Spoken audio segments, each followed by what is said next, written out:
la puissance cachée de la parole.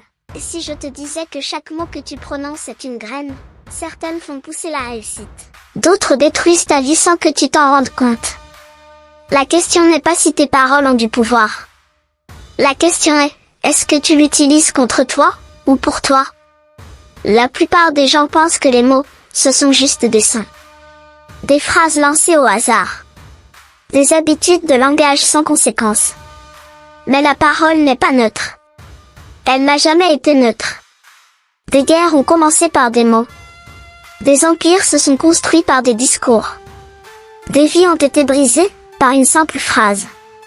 Et pourtant, chaque jour, tu parles. Tu te parles. Tu parles aux autres. Sans réaliser que tu es en train de programmer ton cerveau et ton futur. Partie 1. La parole crée la réalité. Avant toute action, il y a une parole. Avant toute réussite, il y a une phrase intérieure. Quand tu dis « Je ne suis pas capable », ton cerveau entend « danger, limite, arrêt ». Quand tu dis « c'est trop dur pour moi », ton cerveau ferme des portes, même avant d'avoir essayé. Les mots que tu prononces deviennent des instructions internes.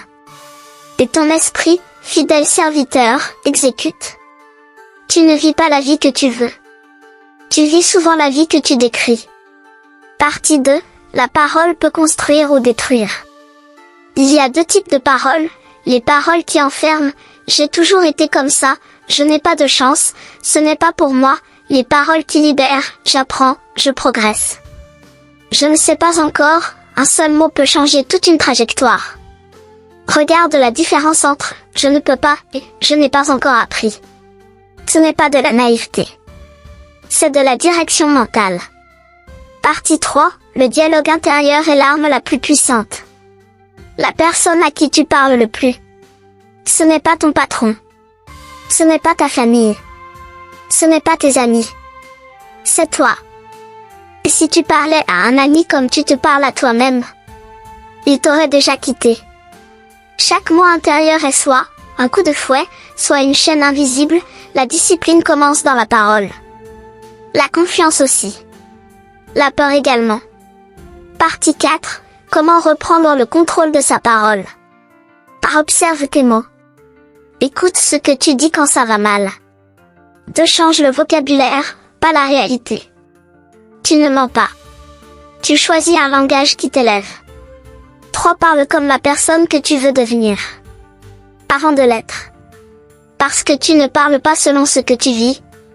Tu vis selon ce que tu répètes. Souviens-toi de ceci, chaque mot que tu prononces est un vote. Un vote pour la peur. Ou un vote pour la croissance. La parole est gratuite. Mais ses conséquences sont énormes. Alors à partir d'aujourd'hui, fais attention à ce que tu dis. Parce que ta voix est peut-être en train de créer la vie que tu vivras demain. La question maintenant est simple, quelle histoire vas-tu continuer à raconter, avec ta bouche ?